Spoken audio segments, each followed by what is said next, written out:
எங்க வீட்ல இருக்க பவானியுமே ஒரு பயங்கரமான முடிவு எடுக்குறாங்க. உண்மைய சொல்லப்போனா இந்த பக்கம் வந்து சுந்தர் கூட சேர்ந்து எனக்கு வாழ விருப்பம் இல்ல.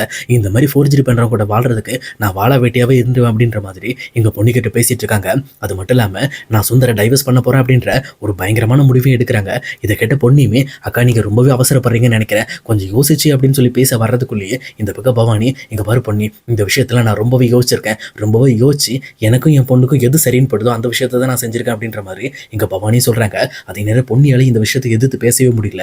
சொல்லப்போனால் பவானியே ரொம்ப ஹர்ட் ஆயிருக்காங்க அப்படிங்கிற விஷயத்த எங்கள் பொண்ணியுமே புரிஞ்சுக்கிறாங்க. அதுக்கேற்ற மாதிரி பவானியுமே டேரெக்டாக கீழே வராங்க. வந்தது மட்டும் இல்லாமல் அங்கே இருக்க எல்லாருக்கிட்டையுமே இந்த மாதிரி நான் சுந்தரை டைவர்ஸ் பண்ண போகிறேன், இனிமேல் என்னோட லைஃப்பில் சுந்தர் இருக்கக்கூடாது அப்படின்ற மாதிரி எல்லாருக்கிட்டையும் சொல்லிட்டு இருக்காங்க. அப்போ கரெக்டாக இதை பார்த்துட்டு இருக்கிற ஜெயாவுமே, இங்கே பாரு பவானி, நீ அவசரப்படுறேன்னு நினைக்கிறேன், ரொம்ப அவசரப்படாத, கொஞ்சம் பொறுமையாரு, இதாக இருந்தாலும் யோசிச்சு தான் முடிவு எடுக்கணும் அப்படின்ற மாதிரி இந்த பக்கம் அவங்களும் இங்கே பவானிக்கு ஆறுதல் சொல்லிட்டு இருக்காங்க. ஆனால் இதை கேட்ட பவானியுமே, வாய்ப்பே கிடையாது, இனிமேல் என் லைஃப்பில் சுந்தர் இருக்கக்கூடாதுமா, அந்த மாதிரி ஒரு கேடு கட்டவங்க கூட என்னால் வாழ முடியாது அப்படின்னு சொல்லி அவங்களுமே ரொம்பவே வந்து ஆக்ரோஷமாக பேசிட்டு இருக்காங்க. இப்படி இவங்கெல்லாம் பேசிட்டு இருக்கும்போது இங்கே எப்பவும் போல ஒரு பயங்கரமான பிளானை போட்டு இங்கே தாசும் ஸ்வேதாவும் கரெக்டாக வந்து இங்கே ஜெயாவோட வீட்டுக்குள்ள வந்துட்டு இருக்காங்க. உண்மையை சொல்லப்போனால் இனிமேல் சுந்தர் கிட்ட இருந்து பணம் கிடைக்காது அப்படிங்கிற விஷயத்த சுந்தர் மூலமாக தெரிஞ்சுக்கிட்டதுனால அடுத்த கட்ட நடவடிக்கையாக நம்ம டைரெக்டாக போயிட்டு இவங்களோட குடும்ப மானத்தை வச்சு நம்ம விளையாடுவோம், அதனால இவங்க கிட்ட இருந்து நமக்கு நிறைய பணம் கிடைக்க வாய்ப்பு இருக்குது அப்படின்னு சொல்லிட்டு இங்கே தாசுமே ஸ்வேதாவை எப்பவும் போல பழைய நாடகப்படி அவங்களோட தங்கச்சியா ஒரு ஆக்டிங் போட்டு அவங்களுமே உள்ள கூட்டிட்டு வந்துட்டு இருக்காங்க. இந்த பக்கம் வந்து தாசையும் ஸ்வேதாவையும் பார்த்த பொண்ணி பயங்கரமா ஷாக் ஆகிட்டு இருக்காங்க.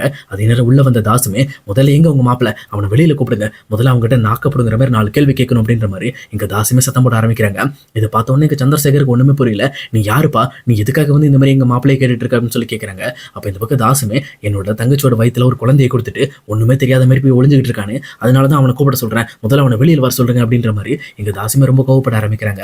அப்ப இந்த பக்கம் எல்லாருமே பொன்னியை திரும்பி பார்க்கும்போது பொன்னியுமே, ஆமா இவங்களோட தங்கச்சி கிட்ட தான் அவங்க பேசிட்டு இருந்தாங்க, அதே நேரம் சுந்தர் ஏமாத்தினது இந்த பொண்ணு தான் அப்படின்ற மாதிரி இந்த பக்கம் பொண்ணு சொல்றாங்க. இந்த விஷயத்தை பத்தி தான் நான் ஏற்கனவே வீட்டில் சொன்னேன் அப்படின்ற மாதிரி சொல்றாங்க. இதை கேட்டோன்னு வீட்டில் இருக்க எல்லாரும் பயங்கரமா ஷாக்காய் போய் நிற்கிறாங்க. அந்த நேரம் ஸ்வேதாவுமே எப்பவும் போல பயங்கரமா ஒரு அழுது ஒரு நாடகத்தை போட ஆரம்பிக்கிறாங்க. அப்ப தாசுமே, இந்த மாதிரி ஒண்ணுமே தெரியாத என் தங்கச்சிக்கு பாட சான்ஸ் தரேன்னு சொல்லி ஏமாத்தி இப்படி ஒரு வேலையை பண்ணிட்டான். இப்போ என் தங்கச்சியோட வயித்துல ஒரு கரு வளர்ந்துகிட்டு இருக்கு. இப்போ அந்த குழந்தைய அழிக்க முடியாம நான் ரொம்ப கஷ்டப்பட்டுட்டு இருக்கேன். அதுக்கு எக்கச்சக்க பணம் தேவைப்படுது. அந்த பணத்தை வாங்கணும், முதல்ல அந்த ஆளை பிடிச்சி அவனுக்கு கண்ணத்துல 2 அரை அரைஞ்சு தான் அந்த பணத்தை வாங்க போறேன் அப்படின்ற மாதிரி இங்க தாசுமே பேசிட்டு இருக்காரு.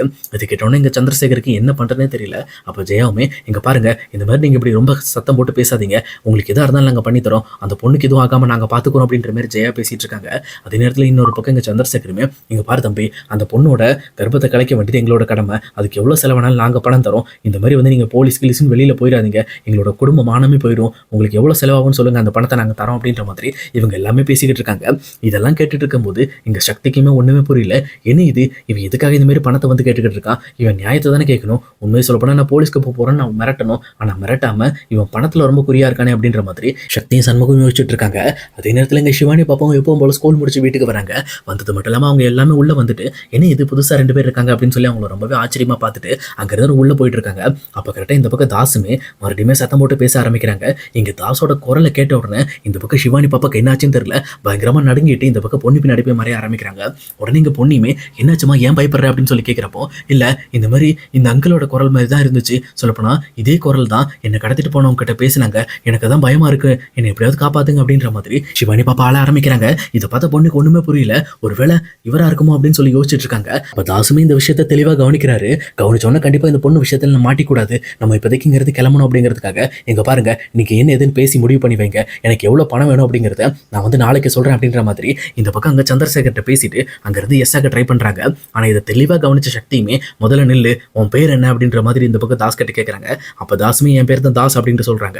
இதை கேட்டோன்னே இந்த பக்கம் சக்திக்கு முடிவாயிடுது, கண்டிப்பா இவன் தான் சிவானி பாப்பாவை கடத்தினது. அது மட்டும் இல்லாம இந்த பக்கம் ஏற்கனவே சுந்தர் வந்து நிறைய பணத்தை நம்ம ஆஃபீஸ்ல இருந்து தூக்கியிருக்காரு. அப்போ இவர் திருடின பணம் எல்லாமே எங்க இவன்ட்டா தான் போயிருக்கு. அப்ப இவன் தான் சுந்தர மிரட்டி பணம் வாங்கிட்டு இருந்திருக்கான். அப்ப இவன் ஒரு ஏமாத்துக்காரன் அப்படிங்கிறத புரிஞ்சுக்கிறாங்க. அதுக்கப்புறம் சக்தி சண்முகம் சேர்ந்துட்டு இந்த பக்கம் தாஸ் பக்கத்துல போயிட்டு, இங்க பாரு தாசு, நீ என்னென்ன வேலை பண்ணங்கிறது எங்களுக்கு நல்லா தெரியும், என்கிட்ட இந்த மாதிரி எல்லாம் நாடகம் போடாது அப்படின்னு சொல்லி சொல்றாங்க. ஆனா தாசுமே இந்த பக்கம் இந்த விஷயம் தெரியாதுங்கிற மாதிரி ரொம்பவே உளர ஆரம்பிக்கிறாரு. இங்க பாருங்க, அவங்க சின்ன பொண்ணு கடத்தினதுக்கு எனக்கு எந்த சம்பந்தமும் கிடையாது, இந்த மாதிரி வந்து உங்க மாப்பிள்ள தான் என்னோட தங்கச்சியை எடுத்துட்டாப்ல அப்படின்ற மாதிரி மறுபடியுமே பழைய விஷயத்தை பத்தி பேச ஆரம்பிக்கிறாங்க. ஆனா இதை தெளிவா கவனிச்ச சக்தியுமே, ஆமா எங்களோட வீட்டுல குழந்தை கடத்தினதை பத்தி நான் அவன்கிட்ட பேசவே இல்லையே, உனக்கு எப்படி அந்த விஷயம் தெரியும் அப்படின்ற மாதிரி இங்க தாஸ் கிட்ட கேட்கறாங்க.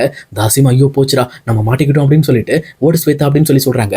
இந்த பக்கம் ஸ்வேதாவுமே தாஸ் வந்தாங்களா வரலையான்னு கூட திரும்பி பார்க்காம சும்மா அடி அடின்னு அடிச்சு ஓடிக்கிட்டு இருக்காங்க. ஆனால் இன்னொரு பக்கம் இங்கே தாசுமே வீட்டை விட்டு வெளியில் போகிறதுக்குள்ள சண்முகமும் சக்தியும் சேர்ந்து தாசை பிடிச்சிடுறாங்க. பிடிச்சது மட்டும் இல்லாமல் இருடா இன்னைக்கு போலீஸ் வரட்டு உன்னை தட்டில் இனிமேல் எந்த குழந்தை மேலே நீ கை வைக்க மாட்டாடா அப்படின்ற மாதிரி ரொம்பவே கோவப்பட்டு இருக்காங்க. சொல்லப்போனால் அவங்க போலீஸ்க்கு ஃபோன் பண்ணி இந்த பக்கம் தாசை பிடிச்சி கொடுக்கறதா தான் ஒரு பிளான் வச்சிருக்காங்க. இங்கே தாஸ் மட்டும் சிக்கினாருன்னா கண்டிப்பாக இங்கே சுந்தரமே சிக்க வாய்ப்பு இருக்குது. அதனால என்னதான் நடக்க போகுது அப்படிங்கிறத நம்ம இனி வரப்போ எபிசோடில் கண்டிப்பாக பார்க்கலாம் கைஸ்.